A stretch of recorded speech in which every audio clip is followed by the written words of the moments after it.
क्या हाल है? आपको बहुत खुश देख रहा हूँ और आपके हाथ में बहुत खूबसूरत और चमकदार सेलफोन है। क्या आपके भाई अकबर खान ने कनाडा से भेजा है? अरे हुसैन भाई, आज के जमाने में भाई कहाँ भाई का होता है। और फिर उसकी बीवी अल्लाह रखी जो कंजूसाई में कानून की बड़ी बहन है, वो मेरे हाथ में कैसे आने देगी। आजकल तो भाई से साले अच्छे और सारे लगते हैं। तो फिर कोई लॉटरी लग गई या आपने खरीदा? भाई इतने थोड़े पगार में घर और बीवी बच्चों का खर्चा निकाले या इतना कीमती मोबाइल खरीदे। एक भाई हमारी ऑफिस में काम काज के लिए आते रहते, मैं उनका काम जल्दी से कर देता हूँ। उन्होंने खुश होकर ये मोबाइल मुझे दिया है। दिलावर भाई, ये तो रिश्वत हुई। आप जैसे शरीफ और ईमानदार आदमी ने इसको कैसे कबूल किया? अरे हुसैनी है, तू कब से मुफ्ती बन गया? तू किसी मौलवी मुल्ला या तबलीग की जमात वालों के चक्कर में आ गया है। उनको तो जायज नाजायज हलाल हराम की एलर्जी हो गई है। उनको तो उसके सिवा सूझता ही नहीं। अल्लाह ताला ने जन्नत सस्ती बनाई है, ये मौलवियों और जमात वालों ने नाजायज करके जन्नत महंगी कर दी है।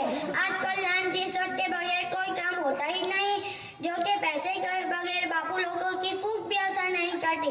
अरे मेरा छोटा सा कालिया भी रिश्वत के बगैर घर का काम भी नहीं करता। पहले पैसे मांगता है, फिर घर के काम के लिए जाता है। ये बीमारी तो घर घर आ चुकी है, इससे कैसे बच सकेंगे? दिलावर भाई, किसी गुनाह और बुराई के फैल जाने से वो जायज और हलाल नहीं हो जाती। किसी इलाके में कॉलेरा वगैरह बीमारी फैल जाती है तो डॉक्टर और सरकार लोग ये कहकर दवाई नहीं बंद कर देते कि यह बीमारी तो हर जगह फैल गई है, इसका इलाज नहीं हो सकता, बल्कि सरकारी कारकुनों की पूरी टीम उसमें लग जाती है और इस बीमारी को दूर करने की फिक्र करते हैं। इसी तरह लांच रिश्वत को समाज से खत्म करना है। लेकिन हुसैन भाई, मैंने लांच रिश्वत कहाँ ली है? मैंने तो उसका काम कर दिया तो उसने खुश कर फोन मुझे दिया, मुफ्त में नहीं दिया। मैंने तो उसको सिर्फ ये कहा कि तुम्हारा कागज पंखों की हवा में उड़ जाता है, उस पर वजन रखने के लिए किसी भारी चीज की जरूरत है। दिलावर भाई, आप सरकारी मुलाजिम और नौकर हो। सरकार आपको इसलिए पगार देती है कि आप पूरी तरह ड्यूटी अदा करें, सबका काम करें, और आपने उसका काम करके कोई एहसान नहीं किया बल्कि अपनी ड्यूटी पूरी की है, सरकारी फर्ज अदा किया है, लिहाजा ये भी रिश्वत हुई। हुजूर सल्लल्लाहु अलैहि वसल्लम के ज़माने में एक आदमी सबकी ज़कात सदका वगैरह लेकर आप सल्लल्लाहु अलैहि वसल्लम की खिदमत में हाजिर हुआ और इरशाद फरमाया कि ये तुम्हारा है और ये मुझे हदिया में दिया गया है। तो अल्लाह के रसूल हुजूर सल्लल्लाहु अलैहि वसल्लम बहुत गुस्से हो गए और इरशाद फरमाया कि मैं तुम में से कुछ लोगों को उस काम का जिम्मेदार बनाता हूँ जो अल्लाह ताला ने मुझे सौंपा है।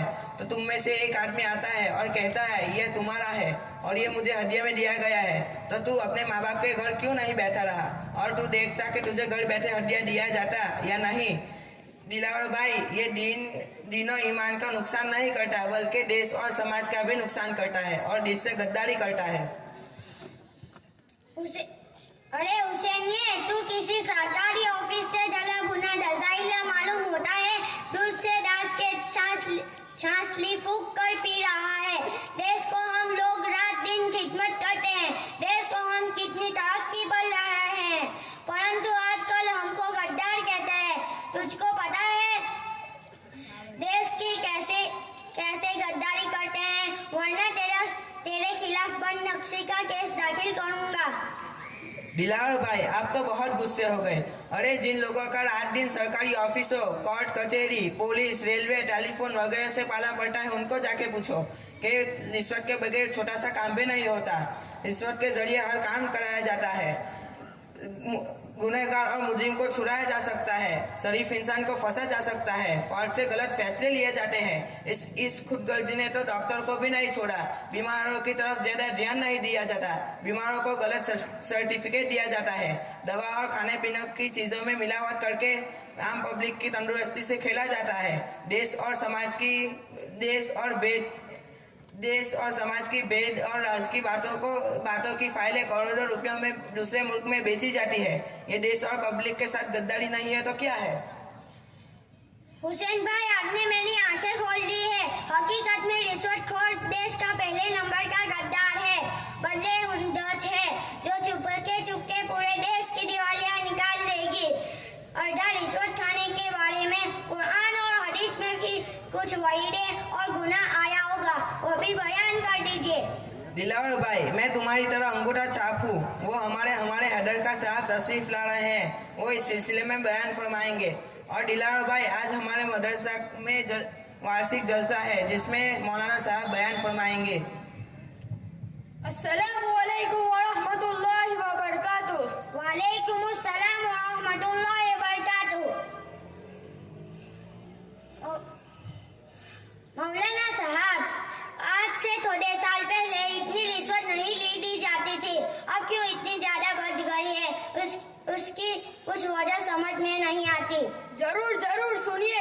अल्लाह ताला ने कुरान शरीफ में फरमाया, कुलू मिन तय्यिबाति मा रज़क़नाकुम, जो पाक रोजी हमने तुमको दी है उससे खाओ। फिर दूसरी जगह साफ फरमाया, तुम अगर हलाल और पाक कमाई पर बस नहीं करोगे और हराम रोजी लेने जाओगे तो तुम शैतानों की पैरवी करने वाले होगे। और एक आयत में फरमाया, हमने तुमको जो हलाल रोजी दी है उसमें से खाओ और हद से न गुजरो, वरना तुम पर मेरा अजाब उतरेगा, और जिस पर मेरा अजाब उतरा वो गया गुजरा होगा। आप सल्लल्लाहु अलैहि वसल्लम ने हदीस में इसकी सख्त वही फरमाई, इरशाद फरमाया, किसी मुसलमान भाई का माल उसकी रजामंदी के बगैर हलाल और जायज नहीं। दूसरी हदीस में हलाल रोजी की ताकीद फरमाई और हलाल रोजी की तलाश करना फर्ज बतलाया। लेकिन कल अगर हलाल और हराम की परवाह किए बगैर ब्याज, रिश्वत, सत्ता, लाच, बेर से जहाँ से भी आते हैं हल्बी मस्जिद कहकर जमा कर लेते हैं और कहते हैं, मौलवी साहब, दुनिया में काला धोड़ा किए बगैर मालघर नहीं बनाए जाते।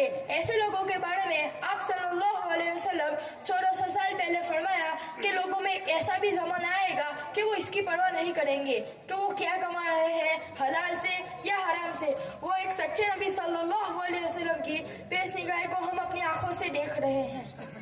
मौलाना साहब, आप लोगों की बातें सुनकर मैं लांच रिश्वत वगैरह हराम कमाई छोड़ना चाहता हूँ, तो आप अल्लाह ताला के बारे में मुझको उससे बचने के लिए कोई रास्ता बताइए। दिलावर भाई, इसका असल कारण ध्यान से सुनिए। यूरोपीय तहजीब और संस्कृति ने जिंदगी गुजारने का नक्शा और मापन बौद्धिक मददी बना दिया है। समाज में इसको इज्जत और मान मर्तबे वाला समझा जाता है। जो अमीर है, चाहे अखलाक और मर्तबे कितना बुरा हो, हर आदमी अमीर बनना चाहता है, कैश और ऐश चाहता है। आदमी को अपना उलू सीधा करना है। आदमी अपनी जिंदगी को राहत और खुशी वाली करने के लिए, अपने घर को सजाने और बीवी बच्चों की मांग पूरी करने के लिए हलाल और जायज रोजी कम पड़ती है, तो फिर नाजायज और हराम धंधे, ब्याज, रिश्वत, सत्ता और लॉटरी वगैरह करता है। गरीब मालदार को हसद की निगाह से देखता है। जैसे हर आदमी के दिलो दिमाग में रुपया पैसा जमा करने का भूत सवार है। जैसे किसी बादशाह ने हुक्म दिया हो, एक तालाब बनाकर उसे दूध से भरने का हुक्म दिया हो। हर आदमी यही सोचता है कि वो अकेला अगर पानी डाल देगा तो क्या खबर पड़ेगी। चुनांचे सभी ने पानी डाल दिया। सुबह जब बादशाह तालाब देखने पहुंचा तो वो हैरान हो गया कि तालाब में दूध की बजाय पानी से भरा हुआ है। यही हालत हमारे देश की भी है। हर कोई दूध और मलाई के पीछे पड़ा हुआ है और दूसरों के लिए पानी छोड़ना चाहता है। मौलाना साहब, एक आखिरी सवाल करना चाहता हूँ। लांच रिश्वत लेने पर दुनिया और आखिरत में कोई बवाल करता हो तो उसको भी बयान कर दीजिए। भाई, इसका सबसे बेहतर और आसान इलाज ये है कि आदमी हर वक्त ये ख्याल करे कि अल्लाह ताला मेरे हर काम बल्कि दिल के ख्यालात और जज्बात को देख रहा है, और 2 फरिश्ते मेरे एक एक काम का ऐसा रिकॉर्ड करते हैं कि दुनिया का कोई कंप्यूटर उसका मुकाबला नहीं कर सकता। और मुझे एक दिन सारे अमलों का हिसाब देने का है। जब तक मैं हिसाब न दे सकूंगा मैं आगे नहीं बढ़ सकूंगा और उसका कोई मेरे काम नहीं आएगा। जिस बीवी बच्चों की वजह से हराम कमाया वो उस दिन भोगेंगे, अच्छी अमल ही उस दिन काम आएंगे। अगर इसी तरह अल्लाह ताला और आखिरत और अल्लाह ताला के सामने हाजिर होने का यकीन जम गया तो आदमी छोटा गुनाह करने से भी दूर रहेगा। सहाबाए किराम ने जब ईरान फतह किया तो वहाँ के एक बादशाह का, जिसका करोड़ों रुपयों का ताज, एक सिपाही लश्कर के अमीर के पास लाए। अमीर ने जब उनसे नाम पूछा तो फरमाया कि जिस जात के लिए मैंने ये काम किया है वो मेरा नाम जानता है।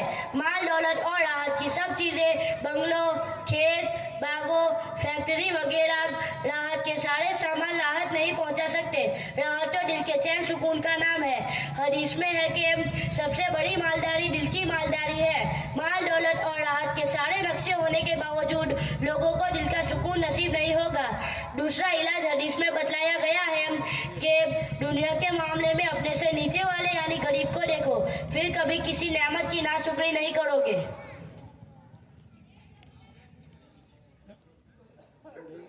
अल्लाह।